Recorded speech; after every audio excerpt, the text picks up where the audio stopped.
Want to know the difference between dreaming and doing?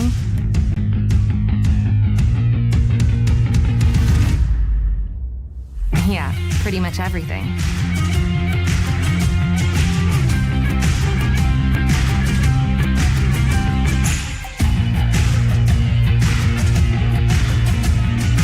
Visit Indiana Tech and see what it's like to be a warrior.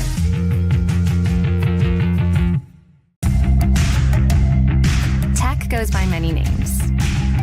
Business, fine art, forensic science. Some think it's just technical. But really, tech means everything. Scholarships, internships, championships. It's professors who make time for you one-on-one. It's putting everything on the line. It can be fierce. It can be fascinating. It can be awesome. Most important, it's believing in yourself and what you have to offer the world. Because at Indiana Tech, warriors are prepared to lead a significant life.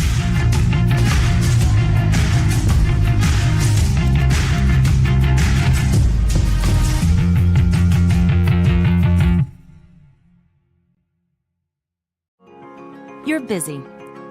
You expect to say no sometimes. But what you didn't expect was a chance to say yes to a college degree while keeping your life. Indiana Tech is now offering Chicago area students undergraduate and graduate degree opportunities taught online by experienced faculty who care. Learn more at one of the new Indiana Tech enrollment centers in Naperville or Wilmette. I can turn this in early? Sure, whenever you're ready. Embrace the unexpected at Indiana Tech. Well, first of all, I'd like to say that there aren't very many energy programs out there. When I researched all of the various programs recently, there are really only 2 or 3 accredited engineering programs. I'm from Las Vegas, Nevada originally. I came out here to Indiana Tech to actually go for the energy engineering program because of its uniqueness and its ability to get hands-on with the materials I'm going to be using in the future. Well, a few of the things I think that sets Indiana Tech apart is, number one, you have very small classes. You have very close relationships with your professors. When you have a class of 10 people, it's much easier to get to know the professor and get in contact with him than if you have a class of 30, 40, or 50. You're going to have the same professors for the majority of your classes. You're going to have the same classmates for the majority of your classes. The more practical applications come in all the subsequent energy engineering classes. Heat transfers in a class that right after they're leaving the classroom, and the board is filled with calculus. So in order to understand a lot of these topics, they're going to need to understand the calculus there. Calculus is the study of the rate of change, how fast things change. And depending upon whether it's energy engineering, industrial engineering, or whatever, they're going to need to use that and apply that. Professor Romary, he stands out to me the most right now because when I first got here, I had to take calculus, Calc 1, Calc 2. And he's one of the professors that teaches it. And he just really was a very kind and helpful guy, and he did whatever he could to help us out. He was very funny, always had a way of creatively teaching calculus to us that not a whole lot of people can do. And I think that and how he did it is going to be something that's going to stick for me for a very long time. The field work that Indiana Tech can provide here is, for example, we have a 10 kilowatt windmill that the students can work with. We have a geothermal system for a couple of the buildings for Utang-Sioux and for Zollner that uses geothermal principles to heat and cool the buildings in the summer and the winter. The PV array system, training system that we have down here in the basement allows us to wire up the panels we have down in the basement to set it up as a off-the-grid system or a battery bank system, which helps us because we can see every component of the system actually intertwining and how they work together, which is something that may not be easily visible when you're on the job site in a career. So definitely my internship at Super Value Incorporated was a very, very beneficial program for me to be in. It was more based on the process and logistical side of engineering of my degree, not necessarily the design aspect. It helped me really learn how the most efficient way to do a task and some of the boundaries that come with trying to make things more efficient. One of the things that we've been very fortunate here at Indiana Tech is that we've had a grant through AEP to help subsidize our students in taking some of the various trips in spring break. Over the last 4 years, I have taken, along with a couple of other chaperones, I've taken almost a couple of dozen students to a trip to Germany and Switzerland that focused on renewable energy. We've gone to Iceland last year, focusing on geothermal energy, and we just recently returned from a trip to Costa Rica. Just last year, I went to Iceland with a couple of our peers, not even just energy engineers, but a couple of other engineering majors went along with us. And for me, that was the highlight of my college time. I mean, we learned a lot about like geothermal systems and how they converted to a country of basically like ran just by geothermal. But it wasn't just learning about that, it was also learning about their culture as well, you know, and the past and the history and where they plan to go in their future. And all those things combined, I think, really kind of defines my experience here in Indiana Tech. You can be the smartest engineer in the world, but if you cannot talk to or work with other engineers and non-engineers, it's very hard to get anything done. I try to teach my students that while you may not like writing, it's going to be a part of the job. You have to communicate. If you're doing experiments or testing hardware in the lab, you need to write it up so that other people know what you did, and the customer may want to know what are the results of that test. Something I would remember most about the faculty would be just the one-on-one aspect of it and how open they are to hearing your problems and concerns and willing to assist you. Indiana Tech, with the class sizes being so small, you really get that one-on-one talking, everyday type relationship with your advisors and your professors. And having that is key to success, I feel, because being able to communicate with them and actually get your problems and questions across is going to help clarify things for you while you're in classes in school, which is going to set you up for success. Welcome to the Summit City, home to the 260's dedicated high school athletes and fans. Each victory and celebration captured by our cameras. Treasure the highlights from the Summit Athletic Conference this season, or complete games live or on demand. After all, nobody's more proud to call Fort Wayne home than SummitCitySports.com.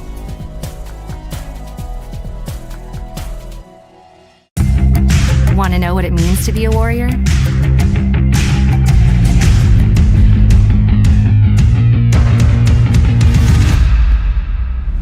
Yeah, pretty much everything.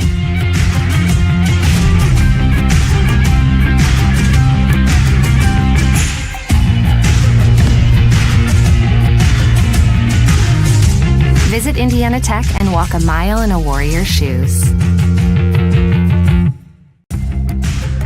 You want to know what's possible at Indiana Tech?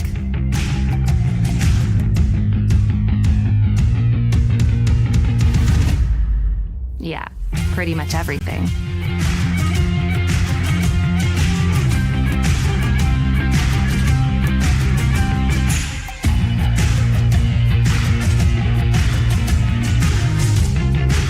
Visit Indiana Tech and see what it's like to be a warrior.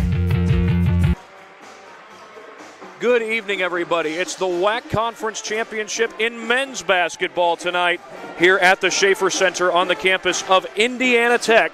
The Warriors playing host to the Crusaders of Madonna. Good evening, everybody. I'm Thad Goff. My cameraman is Brandon Porter. Indiana Tech did not make it to the WAC Conference Championship last year. They were defeated by Lourdes in the semifinal round. Lourdes went on to win the WAC Conference Championship, but Indiana Tech has a chance not only to get here, but to claim a WAC Conference title. And if they were to win, it would be the third WAC Conference title in the career of head coach Ted Albert. He last won one 2 years ago against Rochester. Indiana Tech was the second seed then. In 2019, they won a WAC conference tournament as well, knocking off Cornerstone. The Warriors were the third seed that year. And this is the second straight year that Indiana Tech has finished as the number 1 overall seed in the WAC conference. They also finished number 1 overall in 2020 and 2022, so third time total that Ted Albert has been able to lead them to a WAC conference regular season title, second year in a row. This Madonna team, by the way, they made it to the WAC conference championship a year ago, and they were defeated by Lourdes, who, of course, became the conference champion. So they're in some familiar territory. They are the third seed overall in the WAC conference. As for their record, they come into this game with a record of 23-7, a conference record of 14-6. Noel Emmenheiser is the head coach, and I do believe this is the 6th time in his career that he has led Madonna to a regular season of 20 wins or more, to a season of 20 wins or more. Done it 6 times in his career. 23-7 is the record overall this year. They upset the second-seeded Lourdes, getting a little revenge against the Gray Wolves from last year's WAC Conference Championship, and now Madonna finds themselves back in the conference championship game, but Indiana Tech trying to spoil that party. We'll stay with you here, but we'll turn it over to the PA announcer as the national anthem is coming up.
Well, both these teams have a lot of high scores, a lot of guys who average double figures. Indiana Tech's got 4 guys who you could say that about: Rod Stein, Grant Smith, Josh Klein and Blake Davison, all averaging double figures. For Madonna, their leading scorer is Mark Meddy.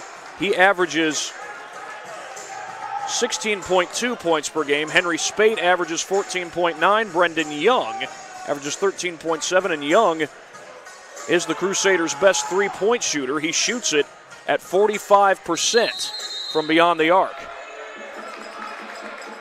Indiana Tech will in all likelihood dig into their bench quite a bit. Ted Albert's been doing that all season long, but we're going to have to wait and see when that first substitution takes place as Madonna has the game's first possession. The dish outside, Mark Meddy, he can shoot the three, and he knocks that one down early on. Mark Meddy shoots the three at 31%. Not a bad three-point shooter. In fact, I mentioned Brendan Young's their best three-point shooter. He's not the only guy, though, who can knock him down, and there's a takeaway by the Crusaders. This is Meddy handling it again. Now, Meddy, he's a 6'10" center out of Livonia, Michigan, and he's already got true triples early in the game. Mark Meddy lighting it up from beyond the arc.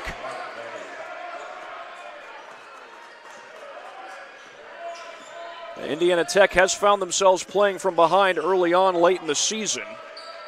They did sweep Madonna in the regular season, but this is a team that has some experience, a team that has been to the WAC championship before. In fact, they were in the WAC championship last year, taking on Lourdes, but Lourdes knocked them off. Indiana Tech was defeated by Lourdes in the prior round.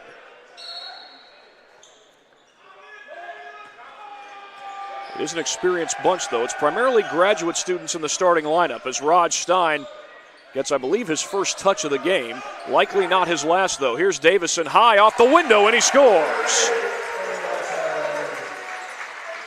It's mostly graduate students in the starting lineup, but not Blake Davidson. He's a sophomore out of Leo High School, and he's got some championship experience from his high school days. He helped to take his Lions to the state championship where they were defeated by Silver Creek. High off the glass, and that shot's good.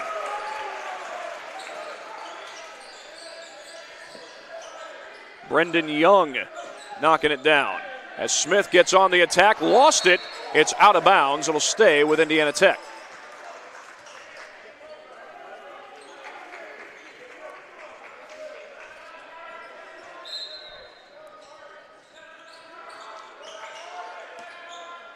McKinney finds Davison. He'll let it fly.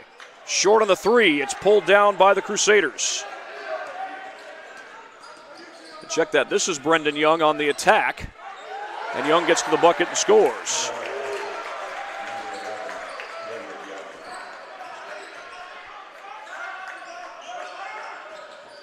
Davison hands that one off to Corey McKinney.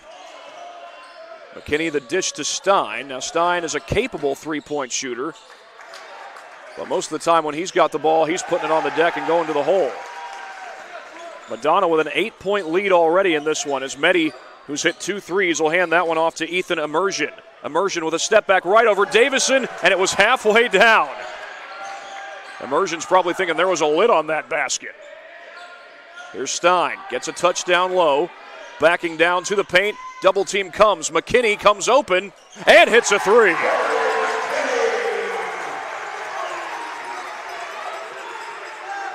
Corey McKinney, his first triple of the ball game, the graduate student out of South Bend, Washington. Devin Dunn down the baseline, feeds it outside to Immersion. Dunn had space, now drives on Smith. Smith stays with him and blocks the shot, but it's recovered by Madonna. Brendan Young recovered. Did he commit a foul here? We have a whistle, still trying to get an explanation. It was a foul. Or was it? I thought they said 35. There is not a 35 on Indiana Tech's roster. Clock shows 10 for the last foul. Oh, wide open comes Ethan Immersion, and he gets to the bucket. He emerges down underneath the paint. Klein regains his dribble, finds Smith. He's got Meddy on him. Meddy blocks the shot. And Young recovers down on the baseline.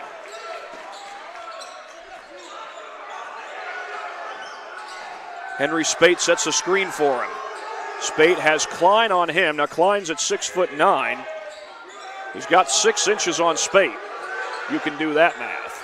But here's Spate right now looking to go against Klein. Oh my goodness, Klein with Smith, or Spate rather, with Smith and Klein on him. And he gets to the bucket, a 9-point lead. That's the largest lead so far that Madonna has had. McKinney hit a 3 not too long ago. Now he'll go for the mid-range, in and out. Immersion slows things down. It looked like Spate had some space there. Now he'll let it fly right over Klein, and he buries it. Klein's got 6 inches on him. Spate doesn't mind that. We got a timeout on the floor. We'll take it with him. You're watching Indiana Tech Warrior Basketball, brought to you by SummitCitySports.com. Want to know the difference between dreaming and doing?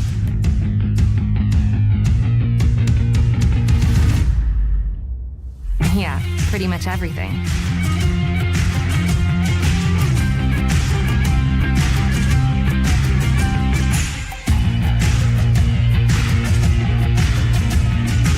Visit Indiana Tech and see what it's like to be a Warrior. Want to know what it means to be a Warrior?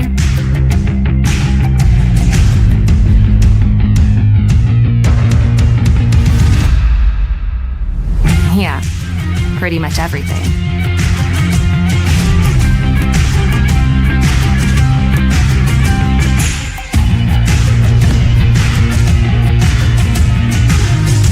Visit Indiana Tech and walk a mile in a Warrior's shoes. Well, Madonna with the early 12-point lead. It started with back-to-back threes by Mark Meddy. Indiana Tech was able to get a couple of buckets, one from Blake Davis and one from Corey McKinney, but Madonna continues to score. I don't believe Indiana Tech's gotten a stop yet. Maybe one stop so far, but for the most part, Madonna has scored on just about every possession. Indiana Tech has trailed early in some of their games lately. Fell behind against Lourdes late in the first half, but ended up winning that game. That was a huge win. Lourdes, second place in the WAC conference. The feed inside to Josh Klein. He's got Meddy on him. Double team comes. Klein missed the shot, gets it back. Second chance goes. Josh Klein had to battle down there, and ultimately he wins the battle. And he's guarding Meddy here. Meddy's only got an inch on Klein. They won't switch defenders yet. Oh, McKinney looked like he was going to go for the steal against Immersion. Now they'll switch on Immersion. Stein guards him. Immersion was wide open. Immersion leaning in, missed the shot, gets his own rebound. Spate has it blocked. It was Klein, and then Davison got fouled. I think they got Derek Murray, and they did. Derek Murray, the graduate student out of Ann Arbor, Michigan, who recently just checked into the game. Not one of the starters. Now, Ted Albert has dug into his bench a little bit. He's got Steve Helm in off the bench. He'll likely get more guys in off the bench. That's been the norm for most of the season. In fact, you'll have some moments where the starters get long rests as Josh Klein puts in that alley-oop with the lob. Klein has the last 4 points. His last basket did not come easy. He was double-teamed late in the clock. The feed inside, Spate able to put it in.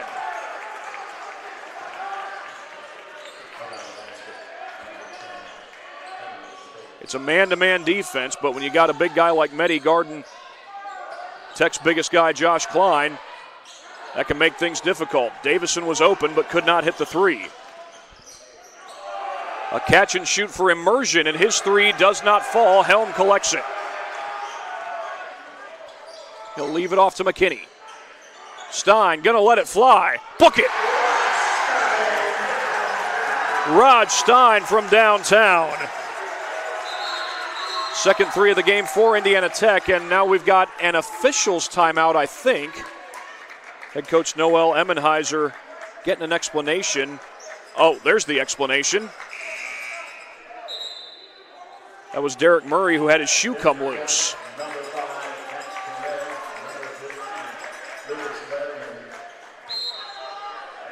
Max Perez will check in along with Lucas Lehrman. Only starters currently in the game for the Warriors are Rod Stein and Corey McKinney. Ted Albert likes to get guys in off his bench, and he's got a host of graduate students in his starting lineup. So wise to get those young guys some experience. Little floater, it goes. That's Ian Barker knocking down the shot.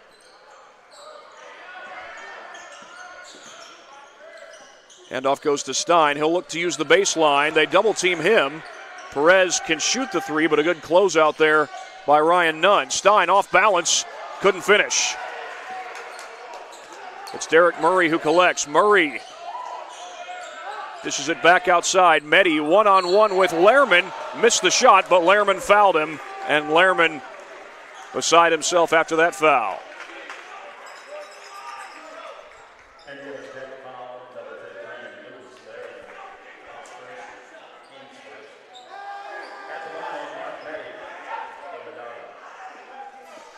We do have a final from one of the high school games that Summit City Sports is covering. East Noble a winner 44-40 over DeKalb. That's over at Carroll High School, not too far from here.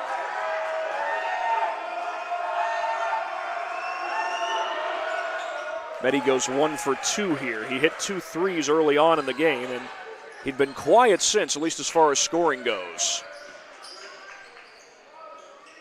Rod Stein only 3 points, and Helm able to track that ball down. Perez can shoot from the outside. He's going to lob it to Stein. Stein's guarded by Young. Check that, he's guarded by Jordan Duncan. McKinney's three is an air ball, and it's tracked down by the Crusaders. Mehdi inside, off the window, no good, and Perez has it. Perez looking to beat the pack. Zips it to Helm. He's got the look from three, and he drains it.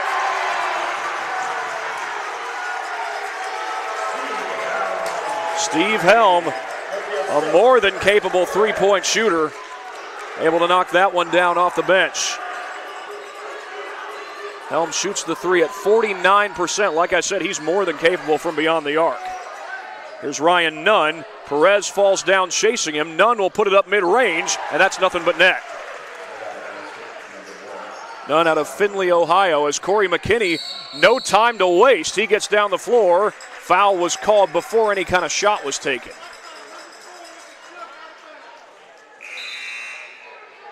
Jeremy Luciani will come in off the bench, and Stein will get a break.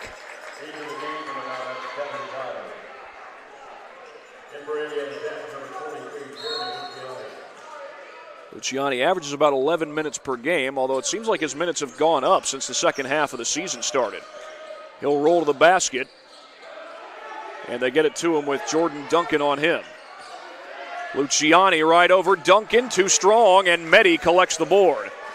At 6'10", Mehdi has the size advantage over just about everybody. Now, Lucas Lehrman, he'll match him size-wise. He's also 6'10", and that's who's guarding Mehdi right now. Brendan Young, the dish outside to Dunn. Mehdi will let it fly. Not this time. That's his first miss from beyond the arc. He had 2 makes from 3 earlier in the game. McKinney finds Perez. He'll let it fly. In and out. Mehdi with the board there, right over Lehrman. Right in front of Lehrman, I should say. Brendan Young does not have a make from 3 yet in this game. He's hit a deuce already, but no threes yet. Cutting to the basket here was Devin Dunn. Duncan over Luciani, he scores.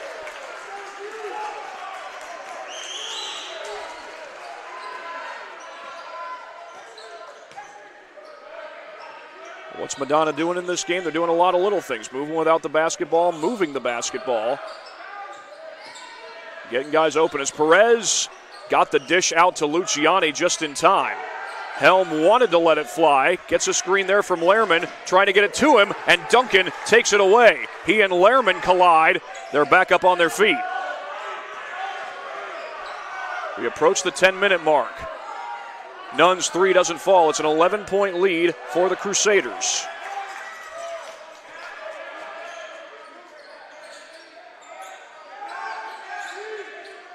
Here's Lehrman. He's another Fort Wayne native. He's from Bishop Dwenger. Pull-up jumper, McKinney falling down, no good. I think that was Devin Dunn who was guarding him. And Dunn, with great defense there, great fundamental defense, got the hand up to contest the shot. Mehdi there to set the screen. Dunn looking for the backdoor cut, gets it to him, and then Mehdi comes up with it. That's Brendan Young who'll fire the three. He comes up short on it. He's the best three-point shooter on this Madonna team, but so far he does not have a make from beyond the arc. And I believe that was the first three he had taken. A little wraparound pass gets away.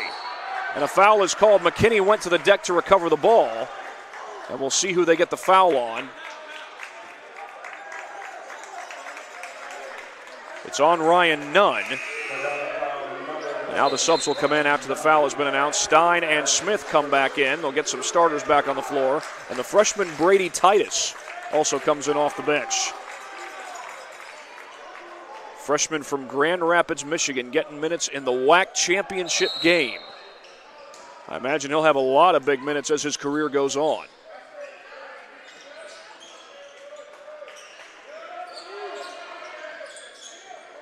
So far, everything outside the paint since the stoppage. Smith, oh my goodness, circus shot over the shoulder. Grant Smith, your wish is granted.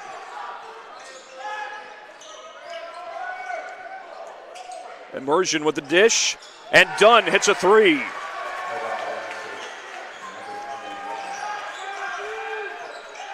.12-point lead, that is the largest of the game. I thought for a second there that was a whistle. That was actually a loud screech of shoes. So loud it sounded like a whistle. Perez trying to hit a circus shot of his own to no avail. Stein, a good battle down low, but ultimately Madonna wins the battle. And it's Spate racing down the floor, trying to keep his dribble. He's harassed and fouled. Jeremy Luciani got his hand caught in the cookie jar.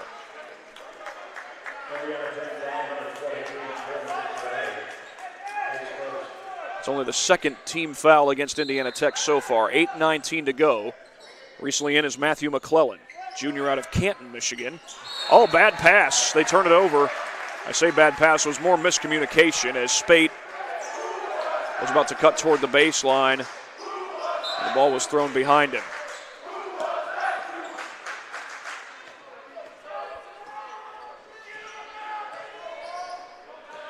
Brady Titus, who's in off the bench right now, has shown some capability to hit the three, drive to the basket, hit the mid-range. He's going mid-range here, but he comes up short. That's a deep, deep three. Does not fall. Offensive board, Matthew McClellan is back outside to Immersion, the same guy who shot the three. McClellan hanging, and he's fouled by Stein.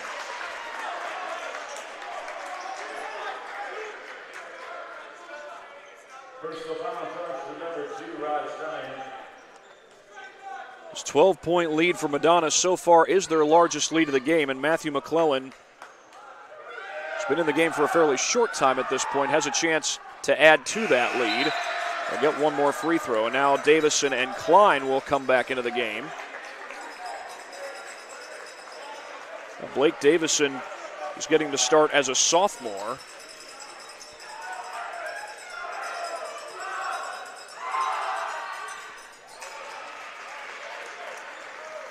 He was getting minutes off the bench last year, averaging 5.6 per game as a freshman out of Leo. They'll get the ball to Stein. That foul that he just committed was his first. Not very many fouls by Indiana Tech so far. Stein leaning in, trying to draw the foul to no avail. McClellan has the board.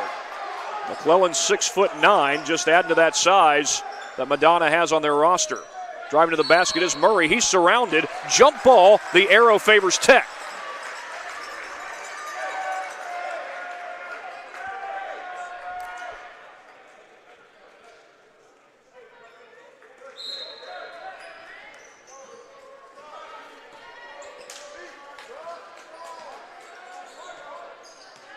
If I'm not mistaken, the last make was by Grant Smith, who just got fouled at the timeline. That was that circus shot, that over-the-shoulder shot he took not too long ago. And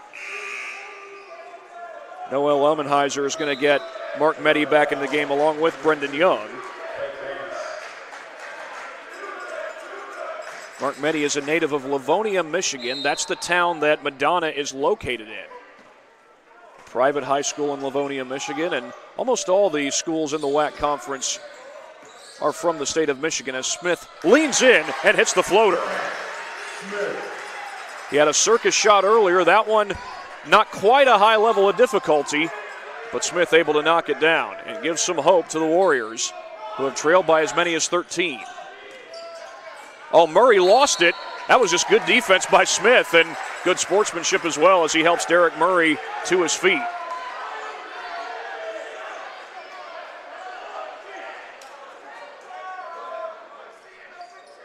They found a wet spot, and they're going to sop that up for just a moment.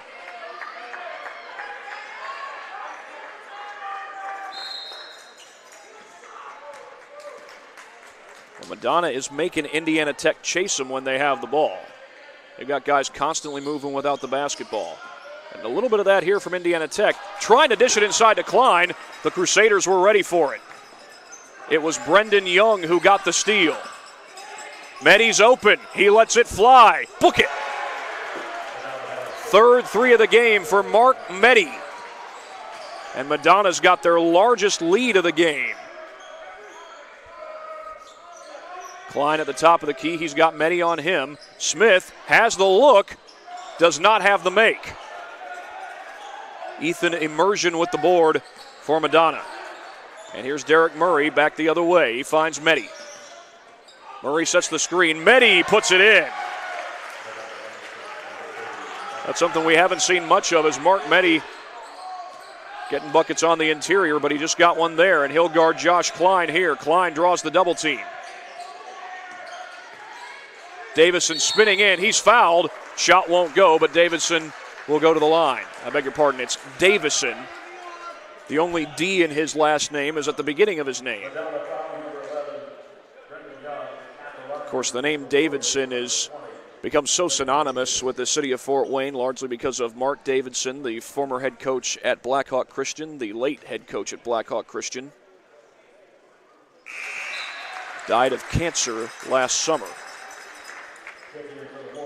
His son Frankie Davidson played at Blackhawk Christian and is now at Grace.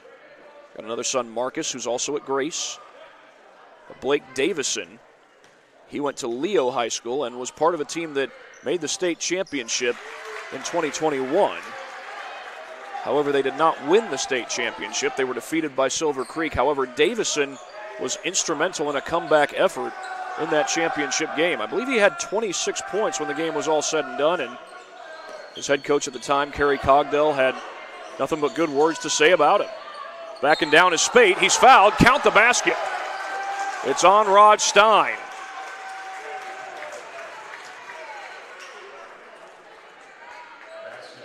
Henry Spate has made some good things happen down in the interior. He's got 8 points. It's the same chant that the student section was uttering last night in the women's championship game. Women's team got a good battle from Rochester, a battle that ultimately Rochester won. Indiana Tech, their men's team, trying to dig themselves out of a huge hole. Well, not trying to dig themselves out of a huge hole, trying to climb out of a huge hole. You can't dig yourself out of a hole. That would be counterproductive. Davison can shoot the three, but was not set there. He'll rise up from mid-range and hits it. Well, if Davison can get it going,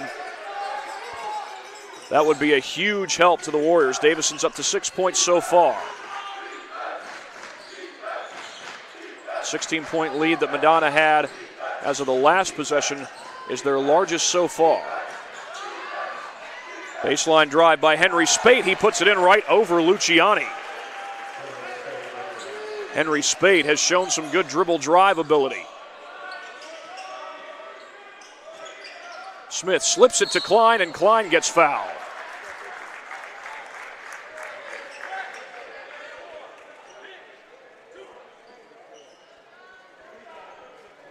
Josh Klein, just a 62% free throw shooter. But some huge free throws coming up here. Big struggle so far for Indiana Tech has been how to get stops. against this Madonna team. Madonna is moving well without the basketball. They're making good passes by and large.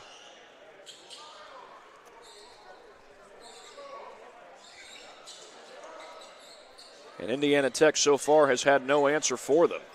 Madonna's done a great job getting to the basket and getting open shots on the outside as well, especially for Mark Meddy. He's hit 3 threes in the game, and apparently it was extra slick down there on the outer edge of the paint. Klein goes 2 for 2.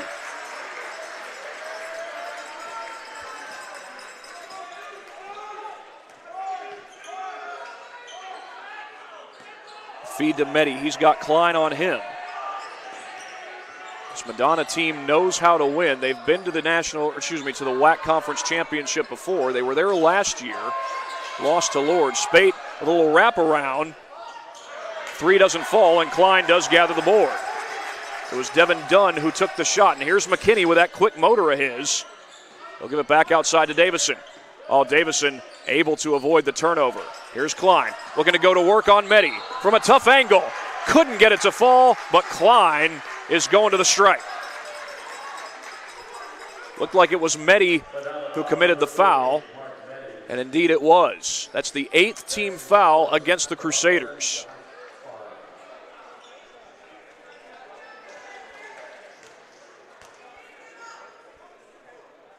But Klein able to connect.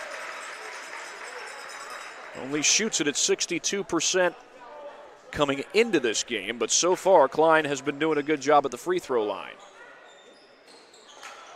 And that continues as it rolls right in.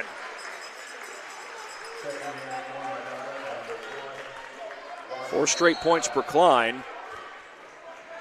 Did a similar thing earlier this half, although that was 4 straight points from the field.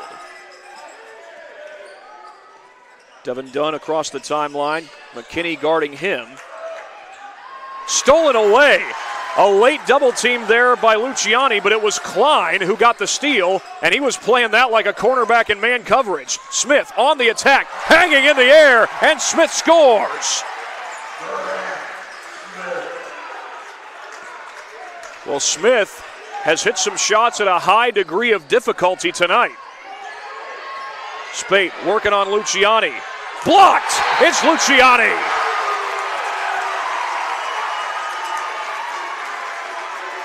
Luciani energizing this home crowd. It will, however, stay Madonna basketball. The lob to Meddy. He makes the catch. Long possession so far here for Madonna. Catch and shoot 3, that won't fall, and all alone for the rebound is McKinney. It was Ryan Nunn who took the shot. Smith with a fake. Nunn staying on him. Long pass to Luciani. Luciani fires. Too strong on the 3 ball, and Nunn tracks it down. Poked away, but McKinney, oh my goodness. They got him for a foul. I tell you what, I didn't see anything that looked like a foul there. I thought McKinney just got ball. Might have gotten him on the hand. Well, the officials are closer than I am. Ryan Nunn will put it in. Matthew McClellan back in off the bench. Dunn gets the screen there from Meddy. One-on-one, McKinney staying with him. Shot clock down to 9. McClellan came open for a moment. It rolls right off. Oh my goodness. Smith just poked that one in. That's an own goal.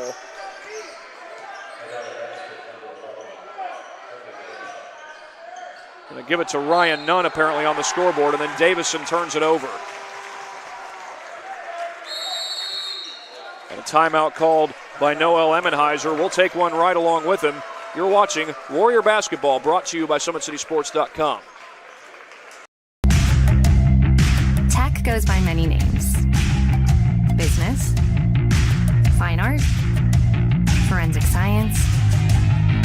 Some think it's just technical. But really, tech means everything. Scholarships, internships, championships. It's It's professors who make time for you one-on-one. It's putting everything on the line. It can be fierce. It can be fascinating. It can be awesome. Most important, it's believing in yourself and what you have to offer the world.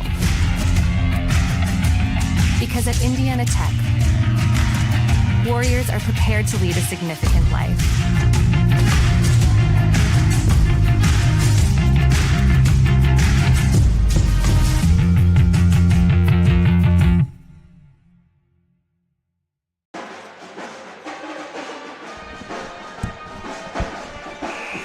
.2:14 to go in the first half. Indiana Tech down by 12.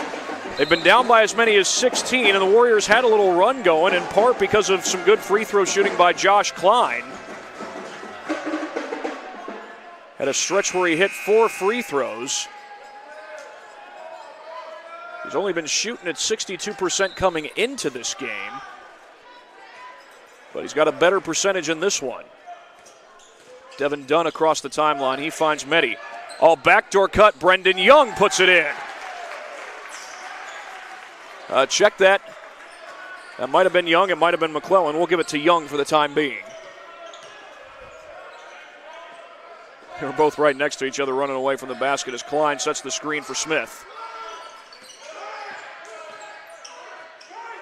McKinney gets a screen from Klein, lobs it to Klein. Klein with enough space, and he's able to finish. The screen and roll works to perfection.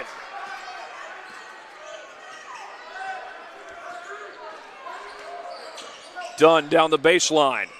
Has Nunn, who was briefly open until Smith closed in on him. McClellan driving inside. Klein slows him down.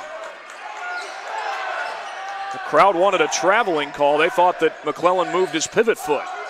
Mehdi with a shot clock winding down. His floater no good, and Klein collects. That's a 6'9" guy who won a rebound battle against a 6'10" guy. And Mehdi wasn't even the only guy in the area. Klein exchanges some passes with Luciani and gets fouled. Josh Klein is the first Warrior to get into double figures in this game. He's got 10 points. 52.6 to go in the first half.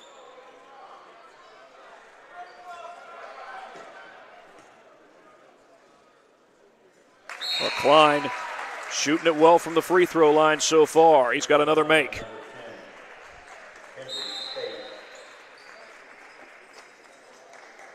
Ethan Immersion, a sophomore out of Troy, Michigan, comes into the game.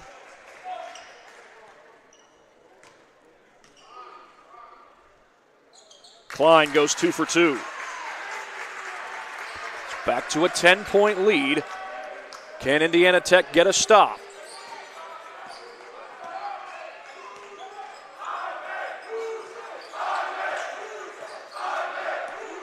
Handoff will go to Devin Dunn. Shot clock is still a factor. There's about a 22-second differential between shot clock and game clock. Dunn missed it. Smith's got the board.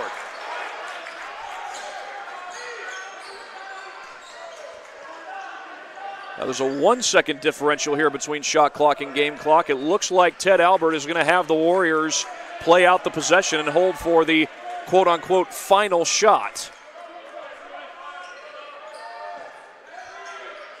Over to Davison. He finds Klein. Shot clock at 6.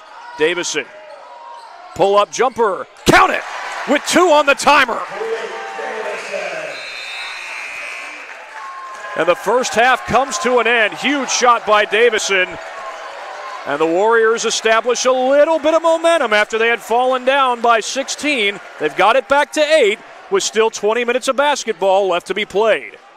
We'll go ahead and show you that last possession, and what a good possession it was on our Summit City Sports replay. Warriors had some options here. Josh Klein recognizing he had time on the clock, even though his back was turned to the clock, and Blake Davison able to hit the runner. Davison, he's been a guy who's shown himself able to bring teams back after being down by big double digits. Had a similar situation in the state championship in high school when Davison was a senior at Leo. His Lions were down, I believe it was 16, maybe 18 points, and he helped lead them back to make it a close game Lions did lose that game, but Davison certainly knows what it's like to play in big moments. He's a sophomore. Obviously, the college level's different than the high school level. But if he can get it going, and so far he has, good things could very well be in store for the Warriors these next 20 minutes of basketball. We'll be back in just a moment. You're watching the Men's WAC Conference Championship. It is brought to you by SummitCitySports.com.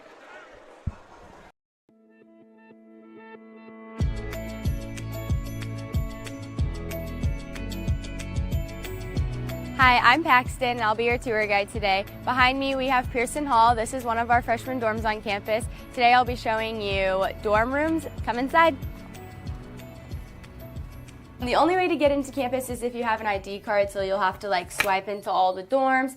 And then over here, we have an intercom system. So through every dorm, we have these dial buttons within the dorm rooms and then outside. So say you're visiting somebody, you don't live here, you would dial their room number, and then you can actually call their room, and they can unlock the doors to the dorm through the intercom system, and you can talk to them. They can see you through a camera, and they can unlock the doors for you, so they don't have to leave the room. It's really nice to have. So right here, we just have our main lobby. Every floor has a lobby. In the lobbies, we just have TVs and stuff. You can watch movies, play video games. You can hang out with friends, do homework, play card games. It's just a nice little hangout area to have.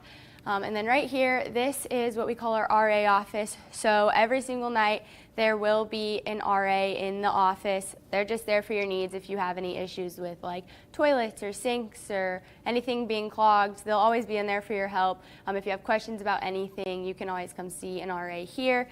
And then over here, we have mailboxes. Every student has a mailbox. They are really small. The only thing they can fit is card-sized items. Throughout campus, you'll see our mail room when you go on your actual tour later on, and that will be in one of our other buildings where you'll receive bigger packages. All right, so here's the laundry room.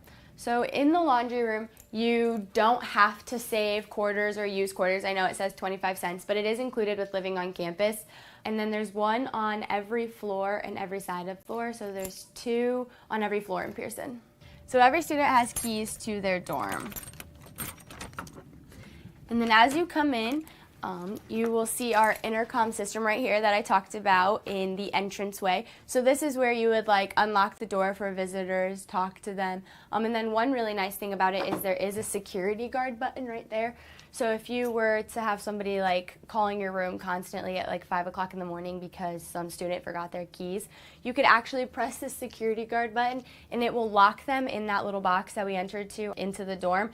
It'll lock both the outside doors and the inside doors and call security. So it also has a nice safety measure within your room. You don't even have to leave your room for that. So it's really nice. And then as we enter in this way, you'll see this is the half of our room looks like. So there's this, and then on the other side of the suite, there's a mirrored room that looks exactly like this. The desk, the dressers, and the closets, and all of the drawers and stuff all come with. You can decorate it any way you'd like, and then mini fridges, TVs, anything like that you would bring here. And then through here we have our bathroom. So then as we come into the bathroom, you'll see that this side of the room has their own sink and toilet, and then as you come through, there's one shower shared between the 2 rooms, and then this side of the room has their own sink and toilet, and then there's the mirrored room right here. So then they share a little common space out there, and then this is the exact same stuff, and it's all the same.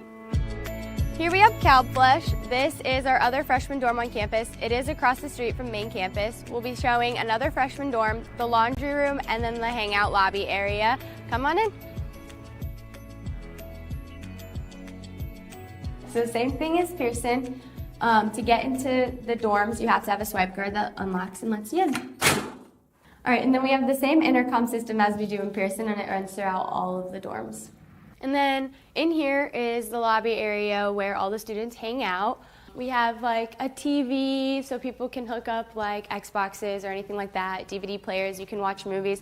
I know RAs put on a bunch of activities down here. They do movie nights with hot chocolate during the winter. We've done pumpkin carving, and we watch a Halloween movie, and so that's all done down here. And then it's the same thing over here. You can do some studying, you can hang out with friends, you can eat dinner if you want, and like I said, you can hang out with your RA, hang out with your friends, do homework, but follow me to the next part. So same thing as Pearson, every student has keys to their dorm. So when you first walk in, it's different than Pearson where there's no like 2 mirrored room. It's just 1 room with 2 students. The shelves, the desks, the drawers, all of the beds and stuff all come with. And then over here, it's the same for Pearson and Calbflesh. You can control the air condition and the heat for the room, not the entire dorm, which is so nice because then it's between you and your roommate, not through hundreds of people in one building. And then as we walk over here, you'll see that the sink is outside of the bathroom, which is so nice because obviously if your roommate's showering, you don't have to worry about not being able to brush your teeth or even use the sink or get a drink of water or anything like that. And then as we walk over here, you'll see only 2 roommates to 1 bathroom. And then the shelving space. And then instead of Pearson where they have closets, you would have this whole shelving space and hanger area. And then same thing as Pearson, we have the intercom system over here where you can press the security guard button, you can talk to them, and then see them through the camera. Calbflesh also has mailboxes. They're the same size. They fit card-sized items. And again, if you have any bigger packages, we do have a mailroom on campus. So then through here, this is the laundry room. The difference between Pearson and Calbflesh is Calbflesh, there's only 1 in the whole building and it's on the first floor, whereas Pearson has them on every floor. But it is the same as they are included with living here, so you don't have to use quarters. It's free to the students. And that concludes the tour. Thanks for coming with. If you guys have any questions, feel free to reach out to your counselor. Hope to see you around campus. Go Warriors!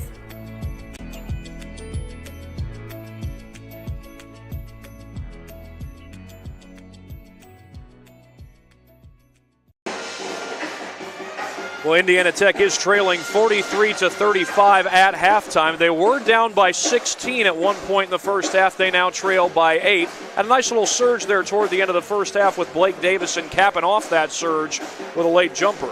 More on him in just a moment. Leading scorer right now for Madonna is Henry Spate. He's got 13 points so far.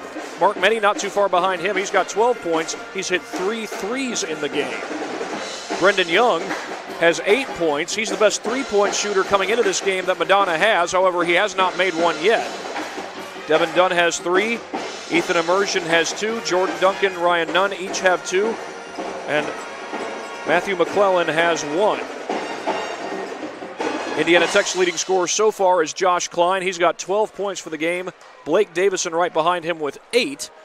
Grant Smith with 6, Rod Stein, Corey McKinney, and Steve Helm have 3 apiece. As you could guess, they've each hit a 3 in the game so far. Well, Madonna is playing really well on the offensive side, especially not only because they've scored 43 points, but also because they've been able to move well without the basketball, get guys open, get good looks underneath the basket, and they've been able to make the Warriors run. And that has been very effective so far for the Crusaders. But like I said, Indiana Tech was able to cut a deficit that was once 16 down to 8 late there in the first half. We'll see if the Warriors can keep the momentum going as we approach the second half. It's about 5.5 minutes away. You're watching Warrior Basketball and the WAC Conference Championship. It's brought to you by SummitCitySports.com.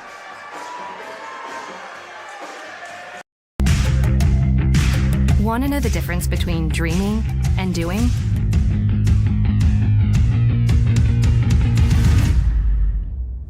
Yeah, pretty much everything.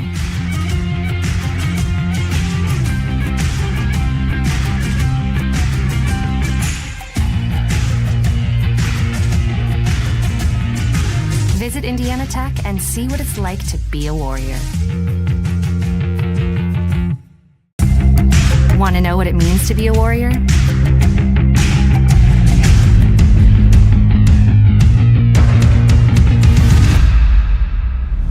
Yeah, pretty much everything.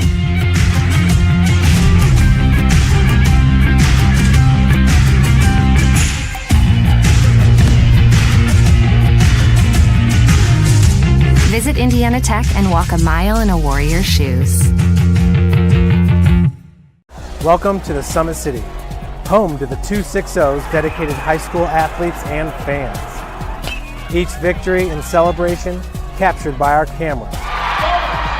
Treasure the highlights from the Summit Athletic Conference this season, or complete games live or on demand. After all, nobody's more proud to call Fort Wayne home than SummitCitySports.com.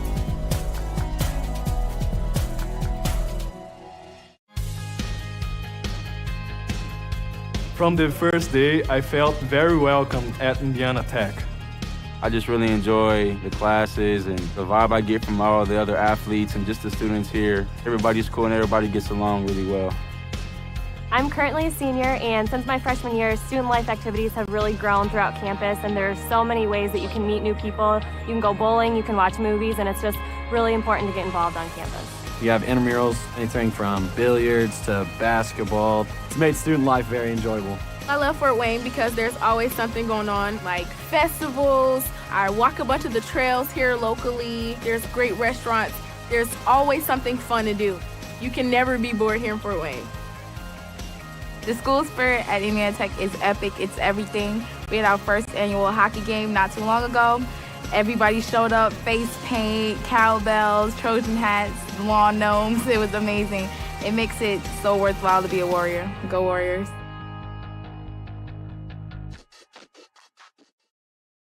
You want to know what's possible at Indiana Tech?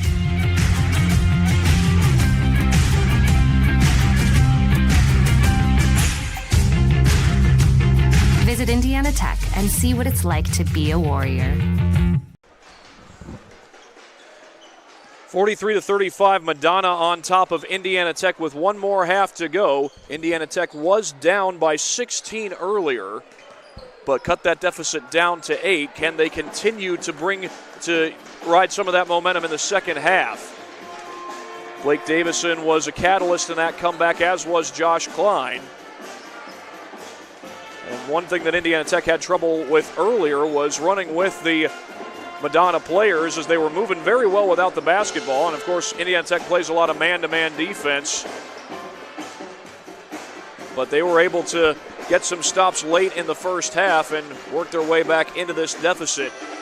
Again, can they continue to ride that momentum in the second half? Got just over a minute to go before the second half gets underway. You're watching Warrior Basketball and the WAC Conference Championship, brought to you by SummitCitySports.com. I think it's really important for freshmen to realize you get out of college what you put into it. If you dedicate yourself to your classes and to your projects and to what you're doing in college, you're going to have a really great experience here. I wish someone would have told me my freshman year that it's important to prioritize, knowing what's important, what's not important, knowing what I need to do opposed to what I want to do. The two things that I think all freshmen should know is buy a parking permit so you don't rack up a bunch of fines and tickets, and also make sure you go to class, because it seems like a good idea when you're skipping, but then it's not worth it in the end when you fail the test or don't turn in homework. As an international student, my advice for the freshmen is to not be afraid to make friends, because your friends here will end up being your family away from home. Anything that you want to do, anything that you want to put on, anything that you want to showcase on campus, you can. There's always people around to help you do what you want to do here. Make sure that you always take time for yourself to make sure that you're okay, because college can be very overwhelming as far as like schoolwork and friends and sports and just like everyday life. Always just make sure that you get what you need to get done. It's important to have a relationship with your professors, because you become more personable with them. You start to engage in the material more. They can give you recommendations, especially once you get out of college. You definitely want to put them down as like references, and if you have a better personal relationship, it just makes the whole learning experience go smoothly.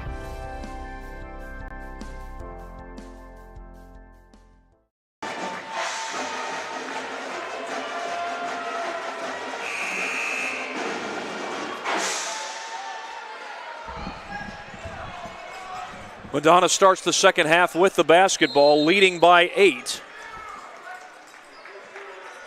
They had 3 threes in the first half from Mark Meddy. He's a 6'10" center, but he's been shooting it over 30% from beyond the arc on the season. Certainly not the only guy who can shoot the three for Madonna. Here's one of them. It's Spate. He's looking to back down against Stein.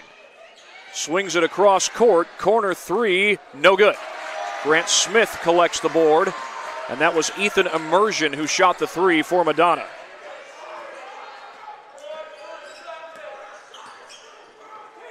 Smith comes out, makes the catch. Smith on the drive, turnaround jumper, it's good. Grant Smith drops it home. Grant Smith hit some tough shots there in the first half. And since the Crusaders went up by double digits, this is the closest the game has been so far. Driving to the basket is Brendan Young. He's got Davison on him. Count the basket and a foul. Brendan Young draws the contact. It's on Blake Davison, and Young will go to the line.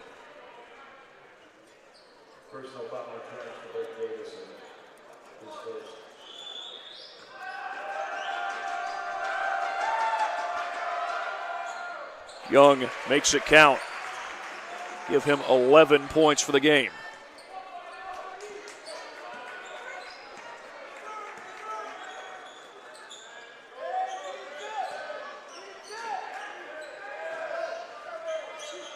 Klein puts it on the deck, finds Davison. He'll pull up for the jumper, too strong. Mehdi collects right in front of Klein. Madonna has it back out to a 9-point lead, trying to get it back to double figures. They get the ball to Young on the baseline. Again, he's got Davison on him, and Young's fouled again. It's Davison again.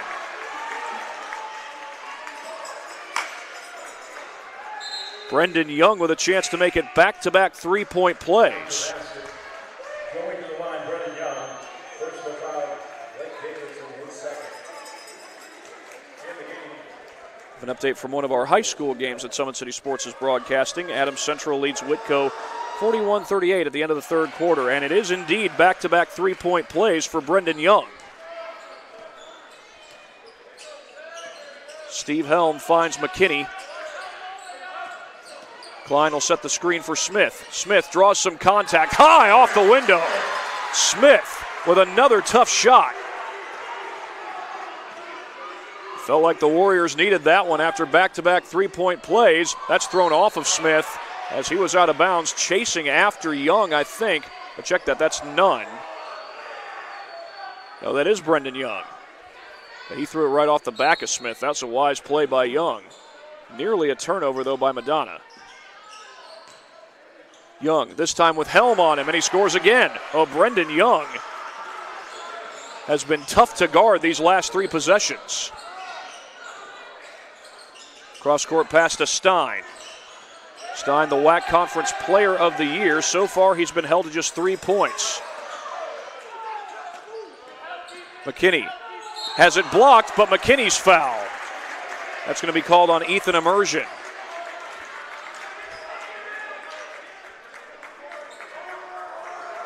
That's Immersion's second foul. Some big free throws coming up here for Corey McKinney.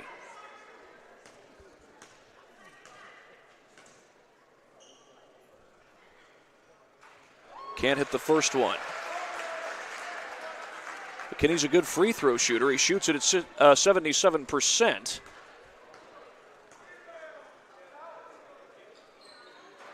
But he goes 0 for 2 here. Mehdi with the board.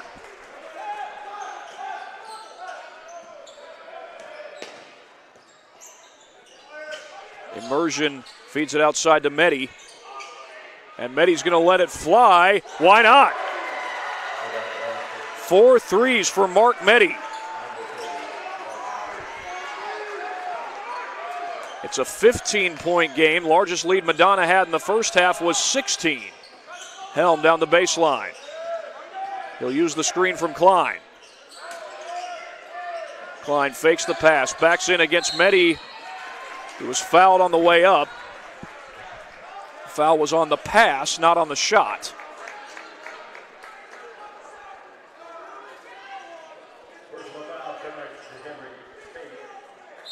They call Henry Spate for the foul, and Smith will lob that one into Stein.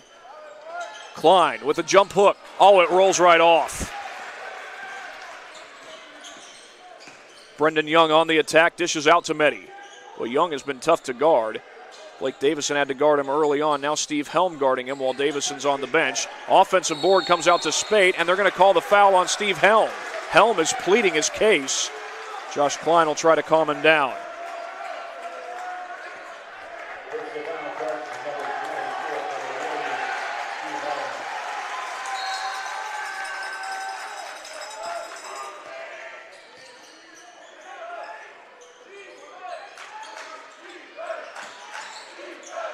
Young, the catch and shoot, hits a three, his first of the game. He's the best three-point shooter on this Madonna team.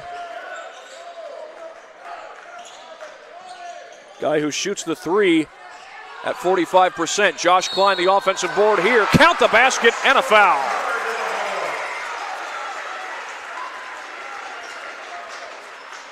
That's 14 points for Klein as Matthew McClellan comes into the game, and now Klein with a chance at a three-point play.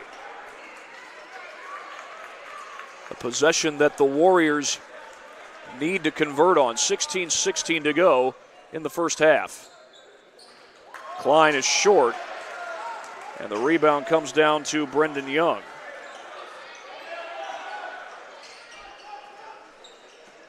Mehdi sets the screen. They get it to him. He's double-teamed. Lost it on the way up, and Helm comes down with the ball. 3-on-3, the feed to McKinney, and McKinney finishes in transition.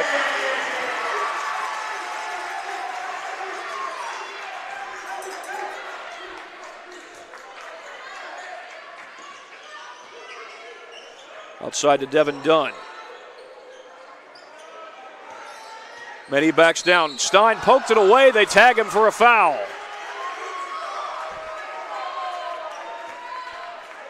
That's going to be Stein's third foul of the game. We have an update from another one of the games that Summit City Sports is broadcasting. Bishop Dwenger leading 43-28 over Angola late in the third quarter. That's over at Garrett High School. It's about a half an hour north of here. Home to the Garrett Railroaders, and it's a town that's once hosted a Baltimore and Ohio Railroad Yard. Young missed it. McClellan, the offensive board, flips it in.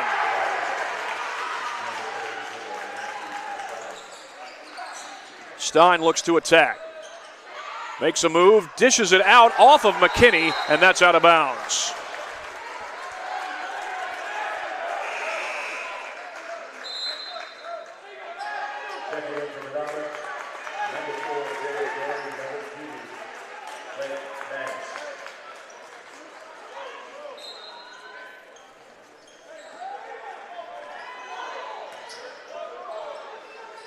Derek Murray is guarded by McKinney here as he brings the ball across the timeline. Ted Albert is going to dig into his bench here. He's got Steve Helm on the floor right now. He's the only bench player in so far. Mehdi drives, flips it back outside to Blake Banks. Lob to Mehdi, tough catch right over Stein. Shot clock winding down, and the foul is called on Klein. It wasn't extremely late, but seemed like the call came in after Indiana Tech had secured the ball.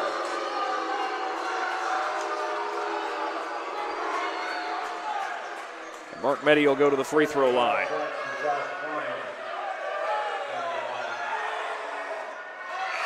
Missed the first free throw, and now the Warriors will get two subs in. Max Perez and Lucas Lehrman coming off the bench.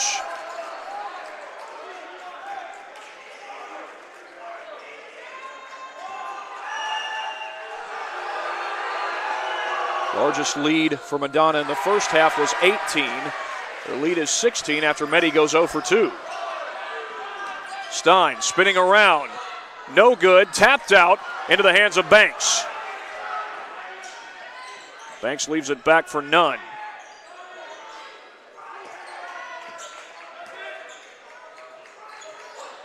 Nunn finds Mehdi out away from the paint. But Mehdi's done quite well out there. He fires another three, and that's his fifth of the ball game. Are you kidding me? Mark Mehdi, have a night. Give him 18 points for the game. Steve Helm stops and pops and connects. Now, can the Warriors get a couple of stops here? Ball's poked away by Stein. They lob it to him. Can he finish? Yes! Raj Stein cashes in transition.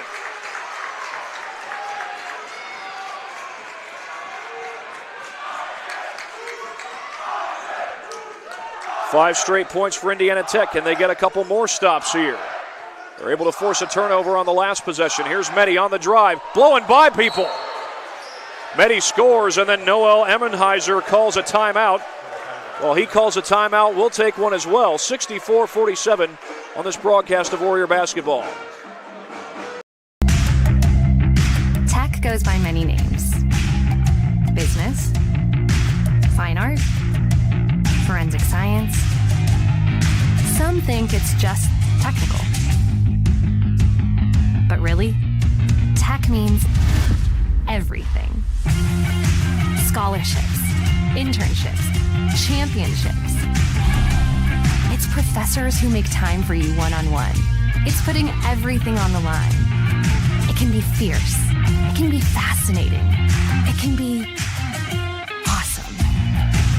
Most important, it's believing in yourself and what you have to offer the world. Because at Indiana Tech, Warriors are prepared to lead a significant life.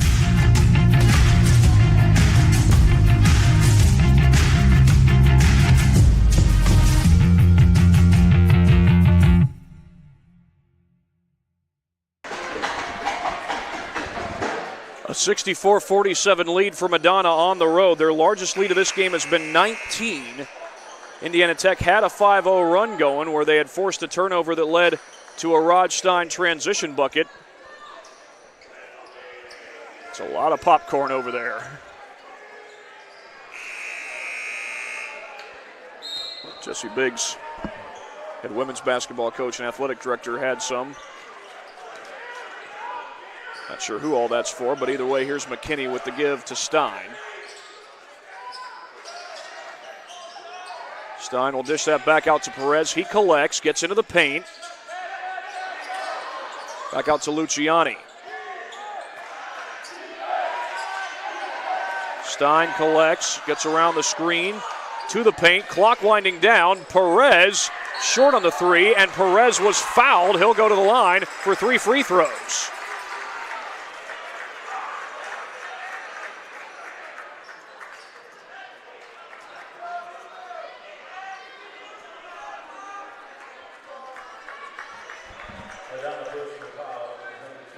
Call that foul on number 2, Blake Banks. It's his second so far. Perez able to rattle home the first free throw. He's got 2 more. Perez scoreless so far in the game. Of course, his specialty is 3-point shooting.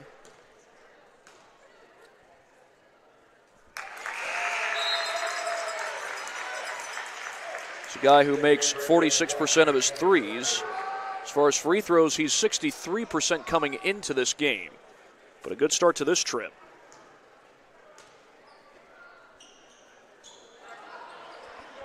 Finishes it, though, with a miss. He goes 2 for 3. I said it was a good start. I didn't say he's made them all. Here's Derek Murray driving to the paint. Leaves that off for Mehdi. Mehdi sets the screen for Murray. Murray around Luciani. The home crowd wanted a traveling call. It's a basket for Mehdi in the end. Mehdi's up to 20 points for the game. Here's Blake Davison. Davison on the drive, puts it home. Blake Davison using the dribble penetration.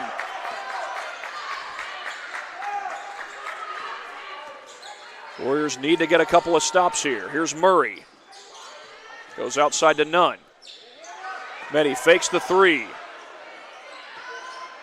Nunn, a step to his left. Mehdi looked like he was open for a second. He finds Blake Banks.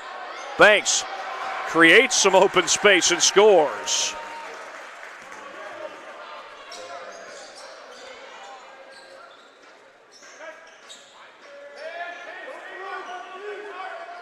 Stein trying to get some guys open. From a tough angle, he missed the shot. Ball's poked away, but Mehdi recovers. Spate down the floor. He's surrounded. Leans into a defender. Offensive foul. Looked like he threw the elbow into Luciani. Basket comes off the board. And that's the 4th foul on Henry Spate in this game. Indiana Tech's got some guys starting to get into some foul trouble. Rod Stein committed his 3rd earlier in this half. Stein remains on the floor for the time being.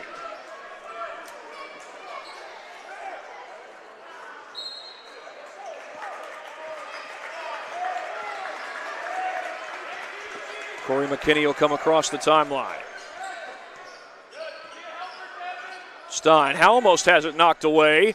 Looking for the lob to Luciani.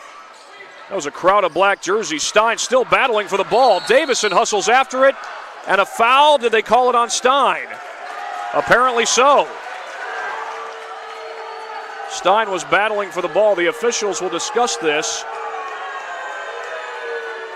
He was surrounded by black jerseys. Not sure what the foul was. Maybe a reach in. But that is going to be Rod Stein's 4th foul of the game. And Blake Davison was about to pick that ball up and secure an extra possession for Indiana Tech. Stein will remain in the game for the time being. They go across the timeline to Jordan Duncan.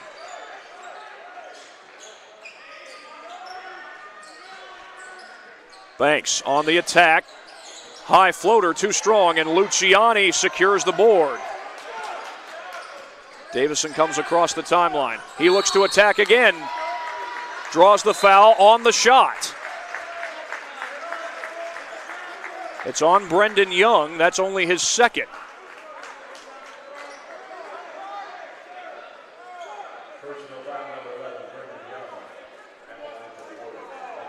Blake Davison had 8 points in the first half. He's got 10 for the game so far. Make it 11 on that first free throw. It's from nearby Leo High School. It's about 20 minutes, give or take, away from Fort Wayne. Part of the East Allen County Schools District. 2 for 2 goes Blake Davison on that trip to the line.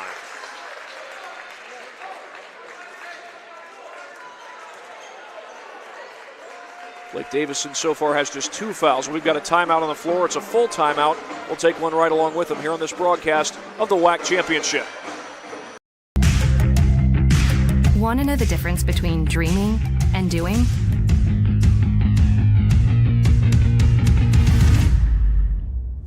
Yeah, pretty much everything.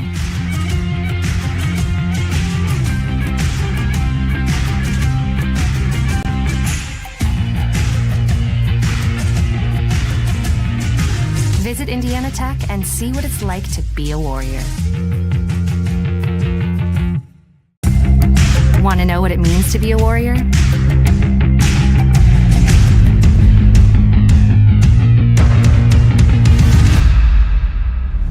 Yeah, pretty much everything.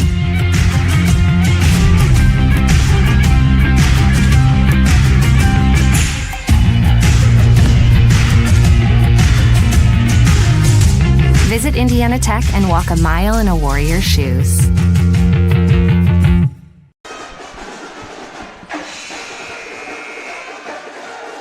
Warriors trying to come back after being down as many as 19. They're down 15 now. Blake Davison moments ago went 2 for 2 from the free throw line, and it's worth mentioning that Rod Stein, who is this year's WAC Conference Player of the Year, has 4 fouls. He's going to remain in the game for the time being. Ted Albert does have some players in off his bench, including Max Perez and Jeremy Luciani. Fellow starters, Blake Davison and Corey McKinney, remain out there. This is Devin Dunn looking for help. He's well guarded by Perez. Able to find Matt McClellan.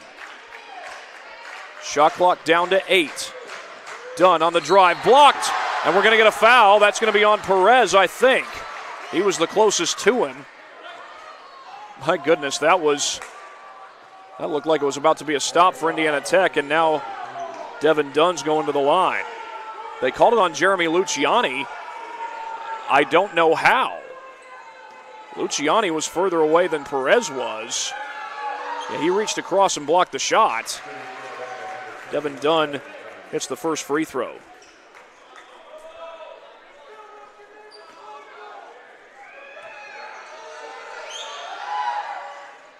Second one won't fall. Perez collects.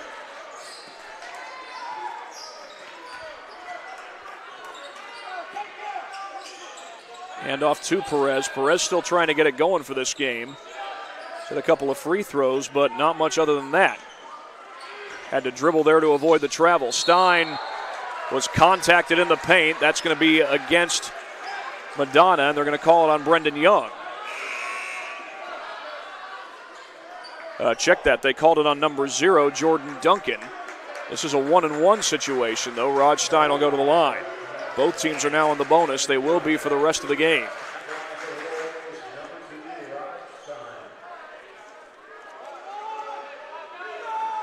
Check that. They did call it on Brendan Young. They just changed the scoreboard there.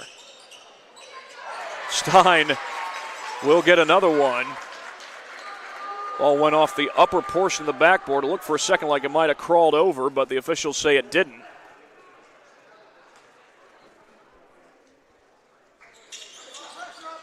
One for two in the end. Klein keeps it alive, and he gets hacked.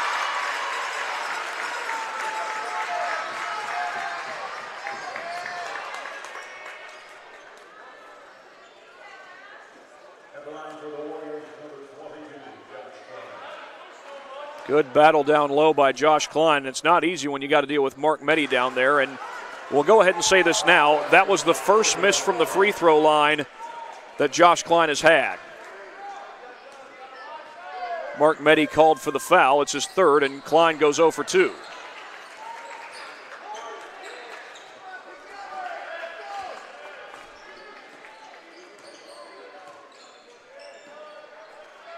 Meddy has Klein on him. And he'll hand that one off to Brendan Young. Young and Meddy both playing with 3 fouls. Shot clock down to 6. Recovered by Duncan down to 4. Blocked. Poked back up. Who's got it? It doesn't matter. It's a shot clock violation. Good battle down low, and Indiana Tech forces the turnover.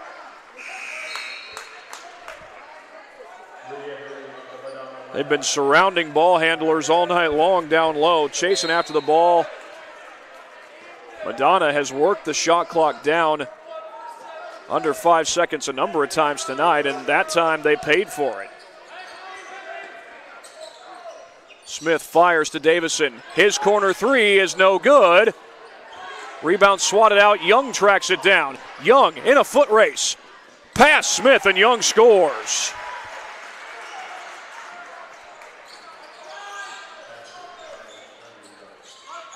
Brendan Young up to 21 points. Open in the corner is McKinney. His 3 comes up short. Klein collects. Back up with it. No good. Klein thought he was fouled. They lob it down the floor for Young. Swings it back outside to Mark Meddy. Meddy on the attack. High off the glass. Tip in is good. Brendan Young with the putback.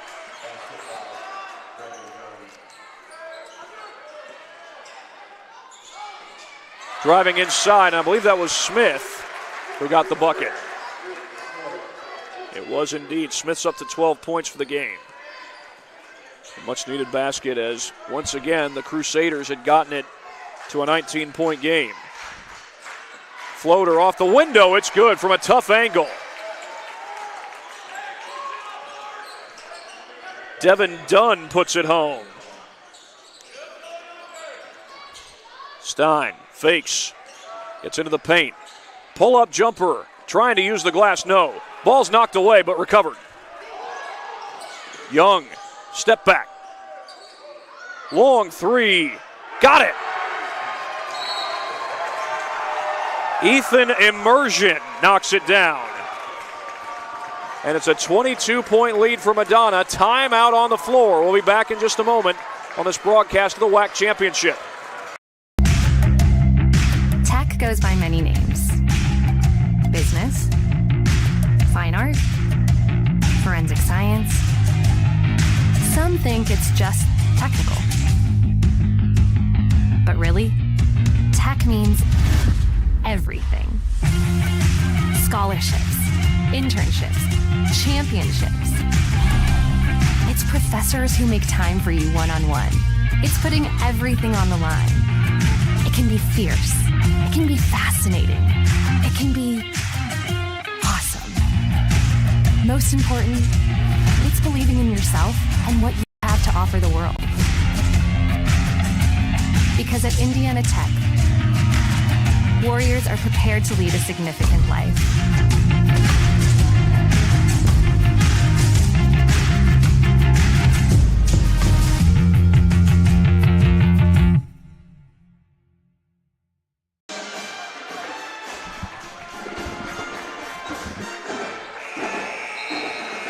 .7:55 to go. Indiana Tech down by 22 points.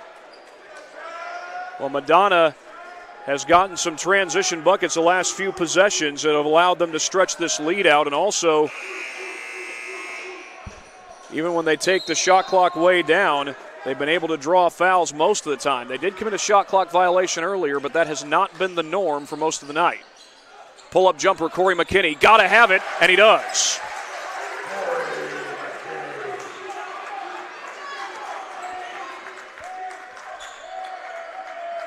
Ethan Immersion hit a 3 moments ago to make this a 22-point game. Now he drives.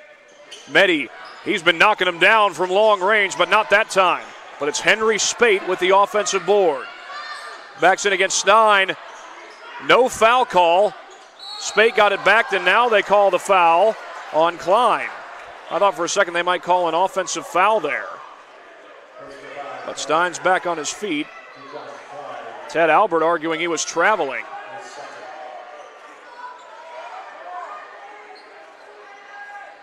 Henry Spate will go to the line to shoot 2 free throws. It's only Klein's second foul.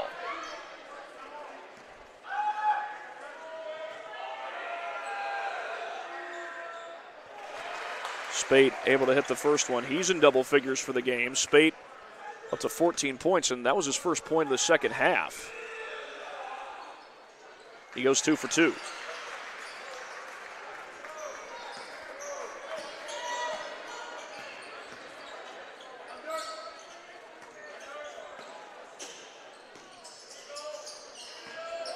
Davison around the screen. Klein with Mehdi on him. Klein puts it in right over Mehdi.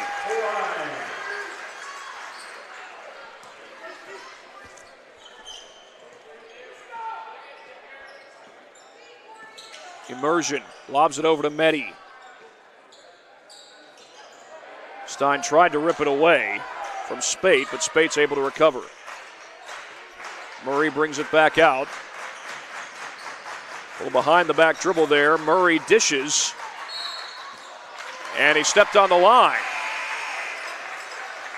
Ethan Immersion stepped on the line. And the Warriors take over, but with 6:32 to go, they got a long way to go if they want to claim a WAC Conference championship. Season's not over. Indiana Tech did get an automatic bid to the NAIA tournament, as Stein has that one crawl home. Rod Stein, the WAC Conference Player of the Year, so far with 8 points in the game, and he's got to be careful. He also has 4 fouls. McClellan with Klein on him. Dishes outside to Murray. Shot clock down to 10. Murray puts it in over Klein. Klein got a hand up, and Murray just made it count.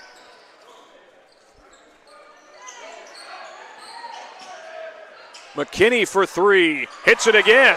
Another gotta-have-it shot, this time from downtown, and Indiana Tech will use a timeout. 30-second timeout. We'll take one right along with them on this broadcast of the WAC Championship.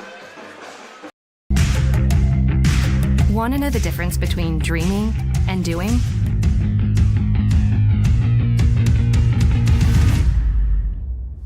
Yeah, pretty much everything.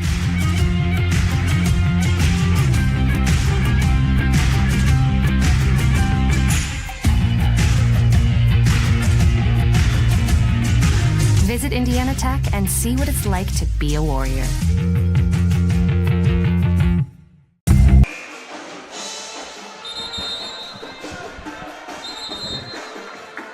Indiana Tech down by 17 points. They've been down by as many as 22 this half. It looked for a moment at the end of the first half like they might be able to establish some momentum. They had established some momentum as they cut the deficit down to 8 just before halftime, but right away, Madonna has pulled back ahead of them. Madonna's gotten some transition opportunities.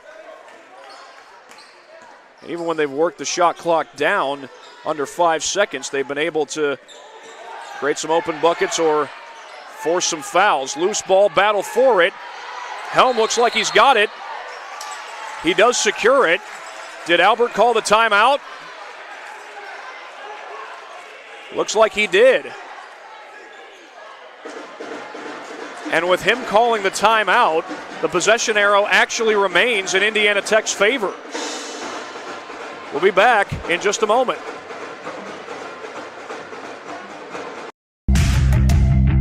Tech goes by many names. Business, fine art, forensic science. Some think it's just technical. But really, tech means everything. Scholarships, internships, championships. It's professors who make time for you one-on-one. It's putting everything on the line. It can be fierce. It can be fascinating. It can be awesome. Most important, it's believing in yourself and what you have to offer the world. Indiana Tech trying to work their way back into this game. They just forced a huge turnover. Steve Helm coming up with a steal. Stein into the paint. Looks like Madonna's gone to a 2-3 zone here. Tough catch by Davison. Had him open on the wing. Klein didn't see him. Helm high off the glass draws the foul with 10 on the timer. The official had to hop right over Steve Helm as he was walking past the paint to get to the scorer's table.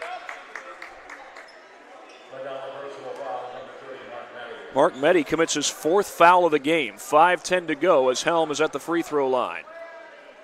Indiana Tech women were in the WAC Conference Championship last night. They lost to Rochester. Rochester's the 3rd seed in the WAC Conference in women's basketball. Madonna is the 3rd seed in the WAC Conference in men's basketball. And after they lost in the WAC Championship last year, now that they've gotten back here, they're trying to claim a WAC title. Indiana Tech had a chance coming into this game and still does have a chance to claim both a regular season title and a tournament title. Already got the regular season title. Got a long way to go to come back, though, if they want the tournament title. Warriors put on some pressure. Stein came very close to getting a steal. Of course, he's playing with 4 fouls, so he's got to be careful. Here's Meddy.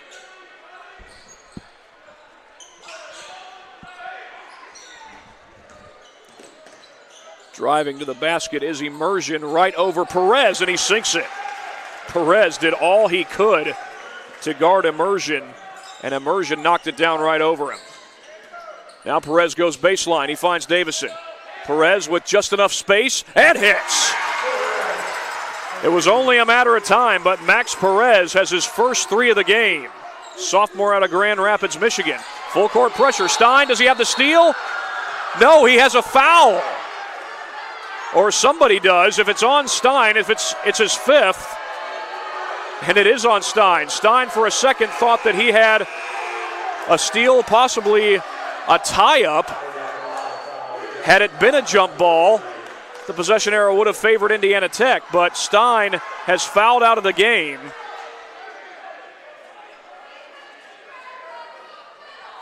And he puts Ethan Immersion at the free throw line.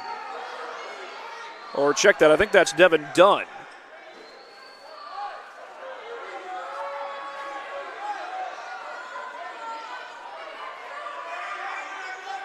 Right now the officials are hearing it from the Warrior fans. Rod Stein certainly thought he had a legit steal, and Ted Albert, I guess, has given him some words of encouragement. Season's not over for Indiana Tech, so it's not Rod Stein's last minutes of basketball, but in this game, he unfortunately will not get to see the court again.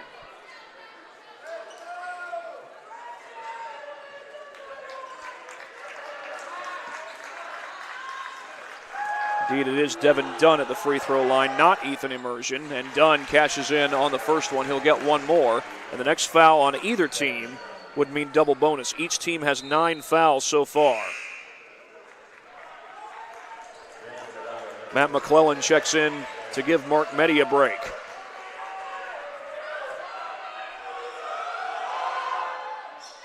That one rims out. Luciani's got the board. McKinney, the lob to Klein, and he's fouled. Klein right in front of the basket.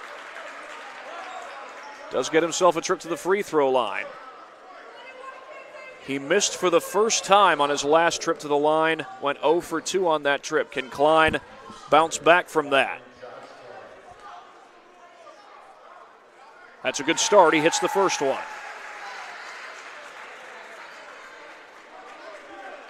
4:17 left to go. This game certainly not over, as Klein connects on both of them. Full court pressure again put on by the Warriors. It's Henry Spate. Now the Warriors back off the pressure. It'll be a straight man-to-man. Immersion has Perez on him, and Perez has done everything he can to stay with Immersion. A couple of times Immersion's just hit shots over him. Here's Spate. Going to run to the basket right around Luciani. Outside to Brendan Young. His three won't fall, and McKinney collects. McKinney finds Perez up the floor. Perez going baseline, finds Luciani. He'll let it fly. Book it! Jeremy Luciani was wide open. And Indiana Tech with just a little bit of a comeback here. They've got it to 11. Still 3.5 minutes to go. Spade across the timeline. Tries to take Luciani. Immersion with the fake. Has it knocked away by Perez. Battle on the deck. McClellan gets it back. Who touched it last? Indiana Tech did. It's off of Luciani. Warriors nearly had a turnover. Meddy will check into the game.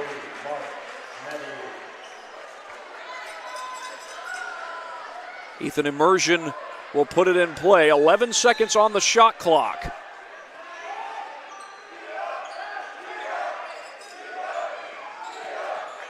Down to 5 seconds. Here's Immersion. Right over Luciani. Too strong.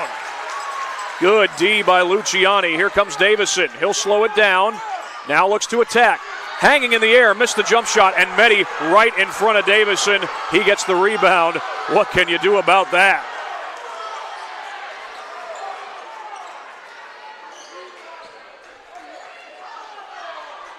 Meddy's 6'10", and if he gets in front of you, there's a good chance he's coming up with a rebound. Perez trying to knock it away, and they get him for the foul. And it looked like he did make some contact that time. 2:31 to go, and that's only Perez's first foul.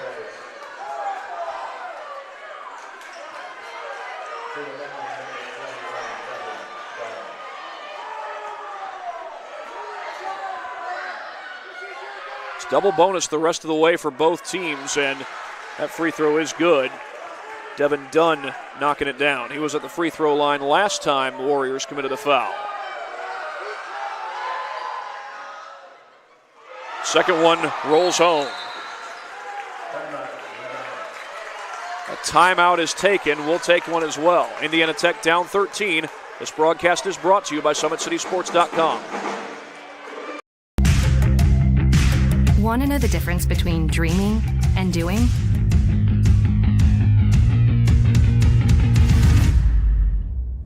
Yeah, pretty much everything.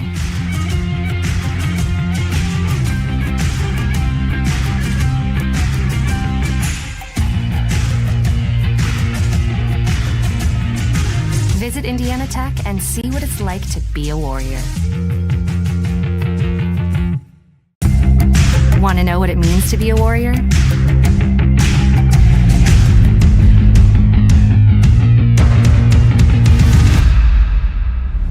Yeah, pretty much everything.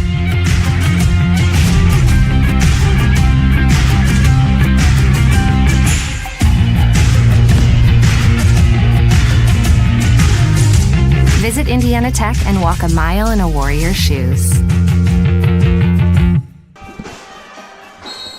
2:31 to go. Madonna on top, 87-74 over Indiana Tech. Indiana Tech did not make it to the WAC Conference Championship game last year. They got a group of graduate students who would love to add a conference championship to their resume. Warriors will still be in the WAC Conference tournament. In fact, they are scheduled to host next week. First and second round of NAIA Regionals. That'll be next Tuesday and next Wednesday when those take place as Davison finds Corey McKinney. Luciani was thinking about firing a three. McKinney on the attack, surrounded by black shirts, and McKinney is fouled with 2:19 to go in regulation.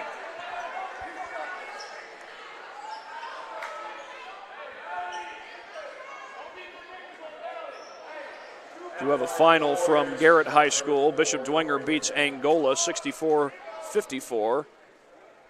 Well, at least one Indiana Tech Warrior will be happy about that. Lucas Lehrman is a graduate of Bishop Dwenger.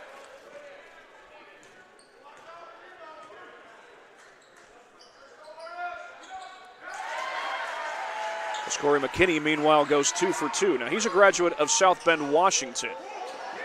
Young across the timeline, throws it long. Tough catch by Dunn, and somehow he finds Meddy.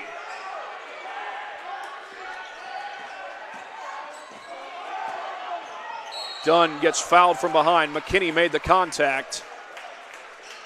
And it's double bonus the rest of the way for both Madonna and Indiana Tech.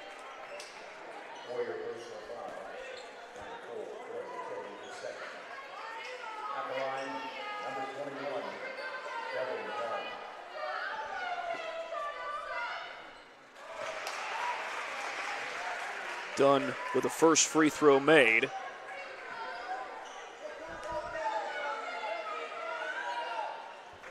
Was able to hit the second one.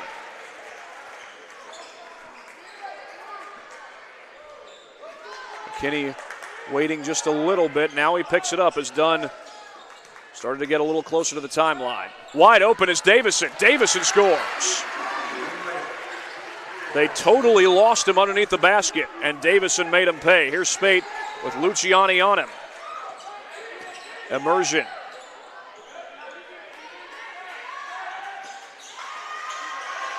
Perez going for the steal, and that's going to be called a jump ball. Indiana Tech takes over. Max Perez battling for it on the deck, and his effort is rewarded.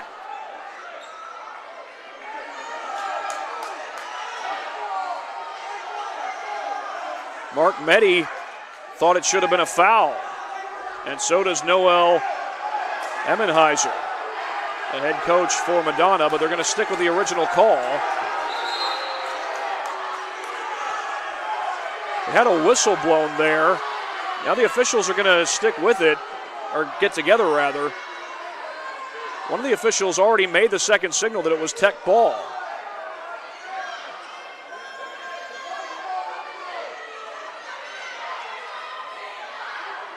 Yeah, so it looks like the verdict has been reached 3 times over. It's definitely been reached 2 times. Noel Emmenheiser still pleading his case with the official.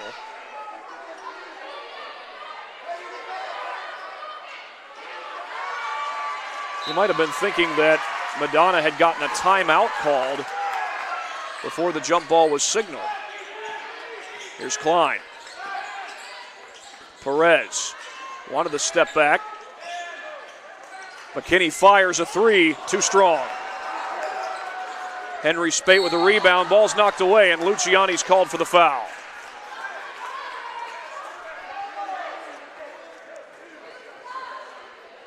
That's the third on Jeremy Luciani. That's Jesse Biggs, the athletic director and head women's basketball coach, who collects the ball. And it will be Henry Spate who goes to the free throw line for the Crusaders.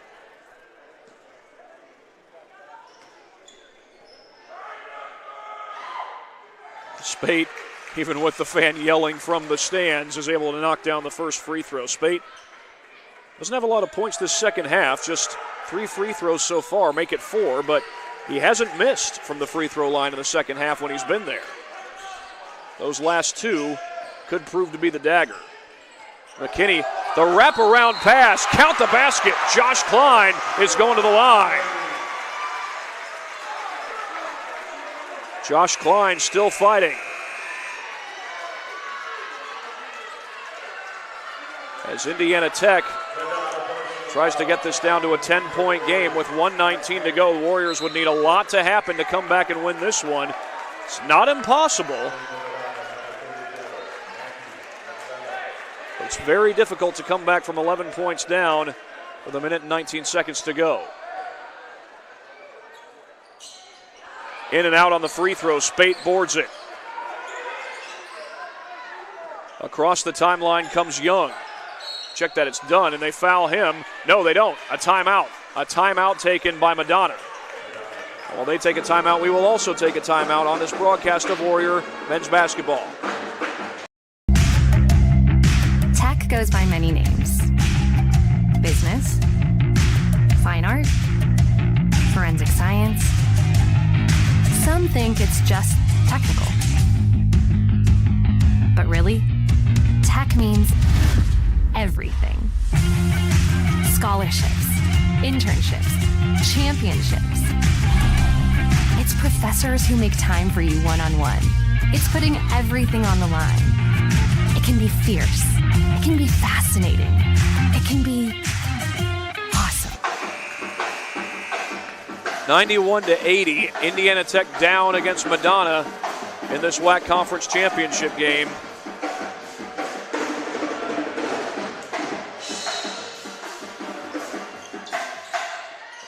Done with the inbound to Spate. And he's fouled by Luciani. I believe that'll be Luciani's 4th. Indeed it is, 1:07 on the clock.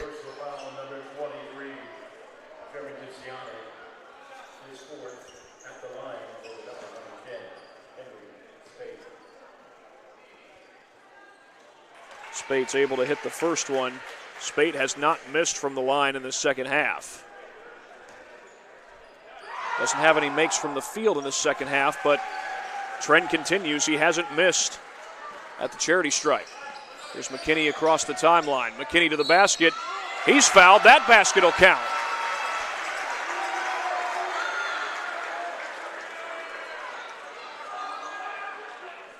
And again, the Warriors with a chance to get it to a 10-point game before we reach the 1-minute mark. Max Perez and Steve Helm come into the game. Rod Stein has fouled out of the game for the Warriors, but I believe Mark Meddy has also fouled out for the Crusaders.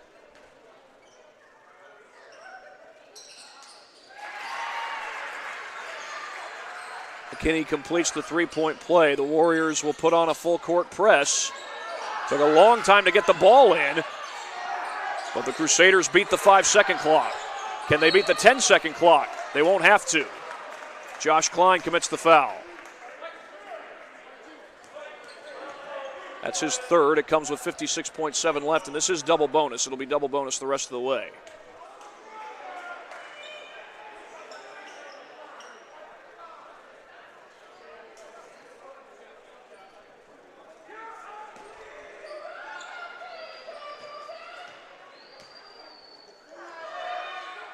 Immersion a little long on that first free throw. Still a window of hope for Indiana Tech. They'll get Grant Smith into the ball game.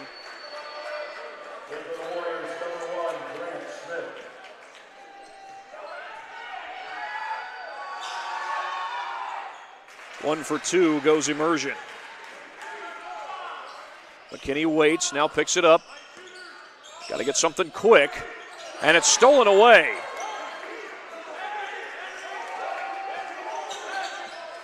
Spate with Helm on him. Loose ball and a foul. Grant Smith noticeably frustrated with that, as if to say, what do we have to do to force a turnover? But Henry Spate goes right back to the free throw line, and he has been lethal from that spot.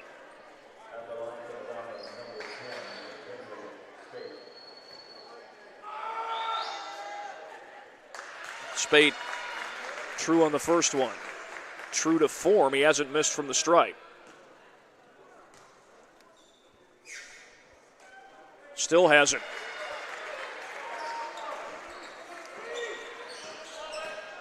Precious seconds starting to tick away, down to 38. McKinney's going to let it fly. A deep three, air ball.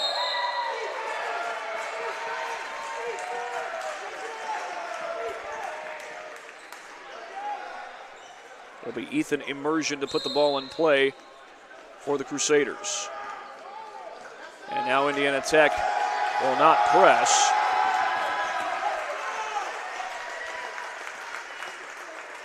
Shot clock is still a factor at this point. Now, Madonna could commit a shot clock violation and it wouldn't mean much. They're going to hold and maybe take one more shot or maybe just take the shot clock violation. Shot clock violation doesn't hurt them that much at this stage of the game. Well, the shot clock runs out, they will take the violation, but it won't matter. It's a 13-point lead for Madonna. The Warriors will inbound with 2.6 on the clock. And Helm will let the clock run out. Indiana Tech defeated by Madonna in the WAC Conference Championship game.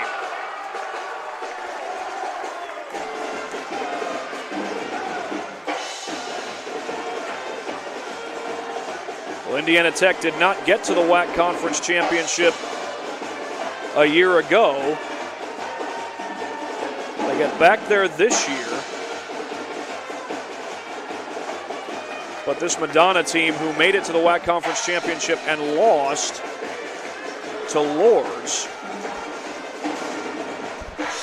is able to win the conference championship this time after getting revenge on Lourdes in the semifinals back on Saturday. Indiana Tech's season is not over. Winning the regular conference championship allows them an automatic bid to the NAIA opening round. And for Madonna, winning the conference tournament allows them an automatic bid to the opening round. So both teams will be in the NAIA tournament. How far will they go? We'll have to wait and see. We do know that Indiana Tech will be hosting the first couple of rounds for both men's and women's, and that will be next week, so we'll look forward to that. As games will start next Tuesday. 96-83 the final. We got a little announcement going on here.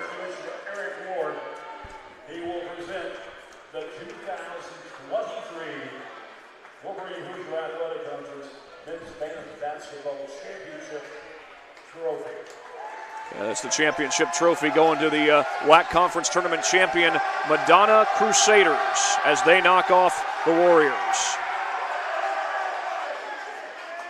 Indiana Tech had swept the regular season series, but Madonna will take the championship here at the Schaefer Center. Well, we're going to recognize two guys as Parkview Sports Medicine players of the game. Brendan Young scores 23 points to lead all scorers. Mark Meddy scores 20 points and hits 5 threes in the victory. Brendan Young and Mark Meddy are your Parkview Sports Medicine players of the game. As Madonna takes the WAC Conference Tournament Championship, 96-83 is the final. And they'll get to celebrate this victory as they head back to Livonia, Michigan to prepare for the NAIA tournament, which starts next week. And that will do it from here at the Schaefer Center. Madonna a winner, 96-83 over Indiana Tech to claim the WAC Conference Tournament Championship. Indiana Tech wins the WAC Conference regular season championship, but falls in the title game to Madonna. For my cameraman, Brandon Porter, this is Thad Goff saying so long from the Schaefer Center. You've been watching the WAC Conference Championship, brought to you by SummitCitySports.com. Welcome to the Summit City, home to the 260's dedicated high school athletes and fans. Each victory and celebration captured by our camera. Treasure the highlights from the Summit Athletic Conference this season or complete games live or on demand. After all, nobody's more proud to call Fort Wayne home than SummitCitySports.com. I decided if I was going to come to Indiana Tech, I was going to be a different kind of instructor. I was really going to focus on connecting with students, teaching the students the theory that they needed and also the practical applications. Very practically what that looks like is smaller class sizes. So my class sizes are the 8 to 10 up to maybe 20. And that's backed up with we have 18 hours of office hours every week. I'm sitting in my office waiting for students to come in to talk about anything. It doesn't just have to be with the classroom. In the College of Engineering, we have ABET accreditation for mechanical engineering, electrical engineering, and biomedical engineering. ABET is the top accrediting board for engineering in the United States and probably in the world.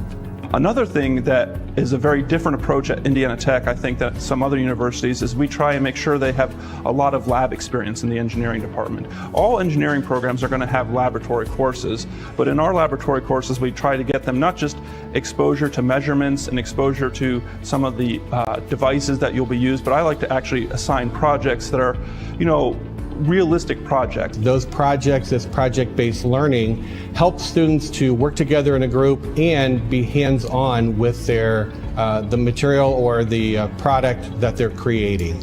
Engineering students at Indiana Tech are, to me, stand out because I know that they've had a lot of experiences working in groups, working on projects, doing lab experiments to help them understand the material, and I think that prepares them well for industry. First thing I'll tell a high school student is study, study, study. Get all the math you can possibly get. I honestly believe that the critical thinking skills you learn in math courses will help you with engineering courses. The type of knowledge base that students should have coming in, they need to be problem solvers and critical thinkers. Those two things are really the essence of engineering. Regardless of flavor, they're going to need to figure out, there's a problem here, how do I solve it? And they need to think critically about that. They need to observe, listen to people, and then kick in those problem-solving skills to solve the problem. Part of the growth of Indiana Tech has involved an increasing number of international students. So I think if we can expose students to different ideas, different cultures, again, it makes them that much more competitive in the marketplace. In the Fort Wayne area, we have lots of large companies, BAE Systems, Fort Wayne Metals, General Motors, Raytheon, Harris Corporation, and the list goes on. We have a lot of employers that want our engineering students. Indiana Tech, I think, continues to serve students even beyond their graduation. We really strive to keep in touch with our alumni on a personal level just to see how they're doing, but then also they want to give back to the university because of the experiences they've had here, so they want to provide opportunities for other students here as well.